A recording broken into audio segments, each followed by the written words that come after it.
జిల్లాల పునర్వ్యవస్థీకరణ పేరుతో గత ప్రభుత్వం ఏర్పాటు చేసిన జిల్లాలను రేవంత్ రెడ్డి ప్రభుత్వం రద్దు చేయాలని కుట్రలకు తెరలేపుతుందని బీఆర్ఎస్ రాష్ట్ర కార్యదర్శి వేలేటి రాధాకృష్ణ శర్మ సిద్దిపేట మాజీ మార్కెట్ కమిటీ చైర్మన్ పాలా సాయిరాములు ఆరోపించారు. సిద్దిపేట జిల్లా కేంద్రంలోని ఎమ్మెల్యే క్యాంపు కార్యాలయంలో ఏర్పాటు చేసిన మీడియా సమావేశంలో బీఆర్ఎస్ నాయకులు మాట్లాడారు. పాలనా సౌలభ్యం కోసం కేసీఆర్ ముఖ్యమంత్రిగా ఉన్నప్పుడు ప్రజల ఆకాంక్ష మేరకు కొత్త జిల్లాల ఏర్పాటు చేశారని గుర్తు చేశారు. ప్రజలకు ఏ సమస్య వచ్చినా డైవర్షన్ పాలిటిక్స్లో భాగంగా ప్రజా వ్యతిరేక ప్రకటనలు చేసి ప్రజలను డైవర్ట్ చేసే క్రమంలోనే ఈ రాష్ట్ర ప్రభుత్వం ఆలోచిస్తుంది. దాంట్లో భాగంగా ఈ సిద్దిపేట ప్రజలకు సంబంధించి 6 దశాబ్దాల తెలంగాణ కళను, 3 దశాబ్దాల ఈ సిద్దిపేట జిల్లా కళను ప్రత్యేక రాష్ట్రం వచ్చిన వెంటనే 2014లో రాష్ట్రం వస్తే ఆ తదుపరి ఎక్కడైతే తాను వినతి పత్రం ఇచ్చిండో అక్కడనే ముఖ్యమంత్రిగా వచ్చి ఈ జిల్లాను ఏర్పాటు చేసిన కేసీఆర్ గారు, దాని కృషి చేసిన హరీష్ రావు గారి నేతృత్వంలో ఈ జిల్లా ఏర్పాటైంది. ఈ జిల్లా అంటే ఏదో భౌగోళికంగా తెలంగాణను ఎట్లయితే మనం ఒక పీస్ ఆఫ్ ల్యాండ్ లెక్క కాదో ఈ సిద్దిపేట జిల్లా ఏర్పాటు కూడా ఇక్కడి ప్రజల మనోభావాలు, ఆశలు, ఆకాంక్షలతో ముడిపడి ఉన్నది. కాబట్టి ఈ విషయాన్ని అంత సాదాసీదాగా ఆలోచించద్దని చెప్పి కాంగ్రెస్ ప్రభుత్వాన్ని మేము హెచ్చరిస్తున్నాం. ఇక్కడ ఆల్రెడీ ఇన్ఫ్రాస్ట్రక్చర్ ఉంది, ఇక్కడ బలీయమైన ఉమ్మడి రాష్ట్రంలోని కోరిక, ఇవన్నీ విస్మరించి మీ డైవర్షన్ పాలిటిక్స్ కోసం, లేదు కేసీఆర్ హరీష్ రావు గారి ఎగ్జిస్టెన్స్ను క్వశ్చన్ చేయడం కోసం సిద్దిపేట జిల్లా ఉనికిని ప్రశ్నిస్తే తస్మాత్ జాగ్రత్త, కాంగ్రెస్ పార్టీ ఉనికియే ప్రమాదంలో పడుతుంది. ఈ సిద్దిపేట జిల్లా డిఎన్ఏనే పోరాటాల డిఎన్ఏ మళ్ళొక పోరాటానికి సిద్ధమైపోతుంది. ఈ మధ్యకాలంలో జిల్లాల పునర్వ్యవస్థీకరణ పేరిట బీఆర్ఎస్ ప్రభుత్వం ఏర్పాటు చేసినటువంటి జిల్లాలను రద్దు చేయాలనేటువంటి కుట్రకు రేవంత్ రెడ్డి గారి ప్రభుత్వం తెరదీసినట్టుగా చూస్తా ఉన్నాం. జిల్లాల ఏర్పాటు అనేది తెలంగాణ రాష్ట్ర సాధన తర్వాత 10 ఉమ్మడి జిల్లాలుగా ఉన్నటువంటి ఈ రాష్ట్రంలో పరిపాలనా సౌలభ్యం కోసం, పరిపాలనా వికేంద్రీకరణ కోసం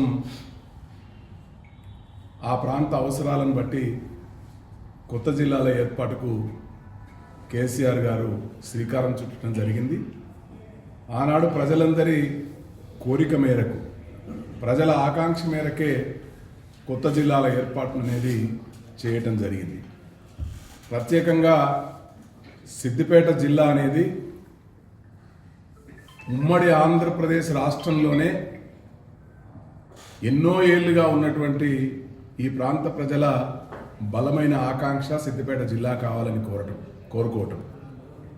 ముఖ్యంగా ఉమ్మడి ఆంధ్రప్రదేశ్ రాష్ట్రంలోనే గతంలో కొత్త జిల్లాలు ఏర్పాటు చేస్తారనేటువంటి ప్రస్తావన వచ్చినప్పుడు ఈ రాష్ట్రంలో సిద్దిపేట, మంచిర్యాల, తిరుపతి కేంద్రంగా బాలాజీ జిల్లాలు ఏర్పాటు చేస్తారని, జిల్లాల ఏర్పాటు అనేది తెలంగాణ రాష్ట్ర సాధన తర్వాత 10 ఉమ్మడి జిల్లాలుగా ఉన్నటువంటి ఈ రాష్ట్రంలో పరిపాలనా సౌలభ్యం కోసం, పరిపాలనా వికేంద్రీకరణ కోసం ఆ ప్రాంత అవసరాలను బట్టి కొత్త జిల్లాల ఏర్పాటుకు కేసీఆర్ గారు శ్రీకారం చుట్టడం జరిగింది. ఆనాడు ప్రజలందరి కోరిక మేరకు, ప్రజల ఆకాంక్ష మేరకే కొత్త జిల్లాల ఏర్పాటు అనేది చేయటం జరిగింది. ప్రత్యేకంగా సిద్దిపేట జిల్లా అనేది ఉమ్మడి ఆంధ్రప్రదేశ్ రాష్ట్రంలోనే ఎన్నో ఏళ్లుగా ఉన్నటువంటి ఈ ప్రాంత ప్రజల బలమైన ఆకాంక్ష సిద్దిపేట జిల్లా కావాలని కోరుకోవటం. ముఖ్యంగా ఉమ్మడి ఆంధ్రప్రదేశ్ రాష్ట్రంలోనే గతంలో కొత్త జిల్లాలు ఏర్పాటు చేస్తారనేటువంటి ప్రస్తావన వచ్చినప్పుడు ఈ రాష్ట్రంలో సిద్దిపేట, మంచిర్యాల, తిరుపతి కేంద్రంగా బాలాజీ జిల్లాలు ఏర్పాటు చేస్తారని చెప్పి ఆనాడే ఒక ప్రతిపాదన వచ్చినటువంటి సందర్భం ఈ సందర్భంగా గుర్తు చేస్తూ ఉన్నాం.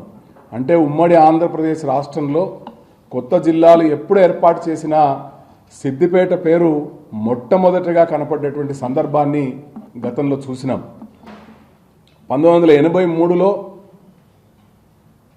కాంగ్రెస్ ప్రభుత్వాన్ని గద్దెదించి ఎన్టీ రామారావు గారి నాయకత్వంలో తెలుగుదేశం పార్టీ అధికారంలోకి రాగానే ఆనాడు ముఖ్యమంత్రి హోదాలో ఎన్టీ రామారావు గారు సిద్దిపేటకు వచ్చినటువంటి సందర్భంలో కేసీఆర్ గారి నాయకత్వంలో ఈ ప్రాంత ప్రజలు ఆనాడే ముఖ్యమంత్రి ఎన్టీ రామారావు గారికి ఒక రిప్రజెంటేషన్ ఇవ్వడం జరిగింది. ఆనాడు మేమందరం కూడా ప్రత్యక్ష సాక్షులం. కేసీఆర్ గారి నాయకత్వం